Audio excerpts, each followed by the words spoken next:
Quiero volver un poco a lo que charlábamos hace un rato, vinculado a un tema que está debatiendo la legislatura, de la reforma de la Constitución. ¿Usted cree que es necesaria una reforma y cuáles son los puntos que considera necesario modificar?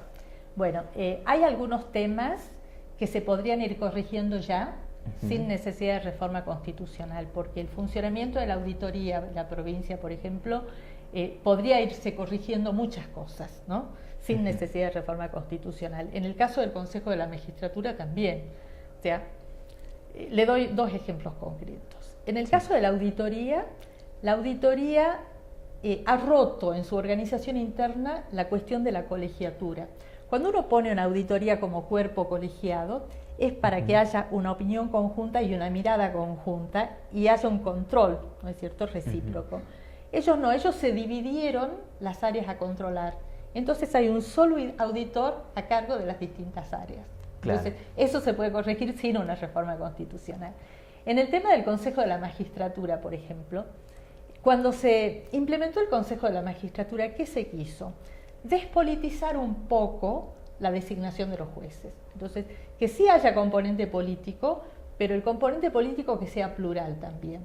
Entonces están los estamentos de los jueces, el estamento de los abogados que componen el Consejo y el estamento de la política. En el estamento de la política la ley dice, bueno, por la mayoría, dos por la primera minoría. ¿Y qué hizo el abuso de nuestras mayorías en la legislatura? Puso por la mayoría del justicialismo y por la primera minoría el Partido de la Victoria. Entonces claro, no hay pluralidad. Entonces hay cosas que ya se podrían corregir un poco antes de la reforma constitucional. Y en la reforma constitucional sí, yo creo que hay que tocar a fondo, obviamente, la independencia del Poder Judicial, hay que tocar a fondo con el Consejo de la Magistratura y la forma de destitución de los jueces, hay que tocar a fondo también los controles y hay que hablar de los derechos de las personas, ¿no?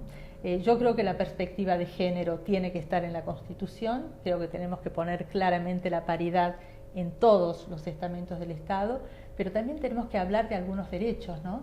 El derecho al agua potable, el derecho al saneamiento, o sea, ya como derecho ciudadano, porque no podemos decir que reconocemos el derecho a la salud, pero permitir que la gente no tenga acceso al agua potable. Claro. El tema de la seguridad alimentaria también, ¿no? ¿Y el tema de los mandatos? Bueno, ese es el tema político, el tema que le interesa a la política, ¿no? El tema de, bueno, cómo nos vamos a repartir el poder entre nosotros en los próximos años. Y me parece que es importante que eso suceda.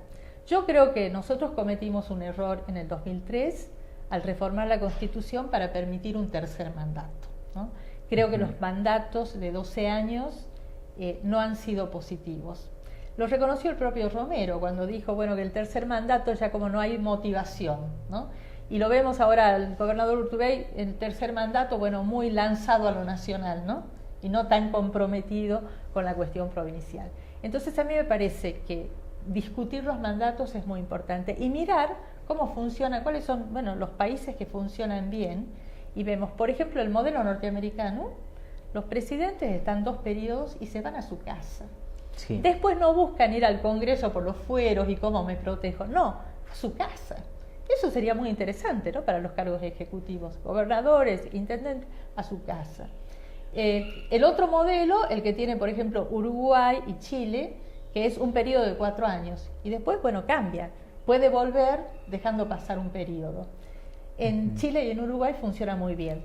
De esa forma se obliga a los partidos a generar figuras de recambio. Entonces, claro, usted le da vida al partido porque sabe que hay un corto plazo y tiene que buscar figuras de recambio. Y si usted tiene políticas que quiere continuar, bueno, va a buscar cuáles son esas figuras jóvenes para el recambio generacional que van a continuar esa misma línea de políticas. Es como volver a hablar de políticas y dejar de hablar de las personas, ¿no? Claro, esto es muy importante también porque siempre se habló de 2 o 3 mandatos, pero nunca de la alternancia que recién me planteaba el modelo en Uruguay. ¿Esto también cree que se podía llegar a implementar en Salta con éxito? Yo creo que sí, yo creo que sería muy importante. Aquí hemos tenido gobernadores que han estado 4 años, ¿no?, en el poder.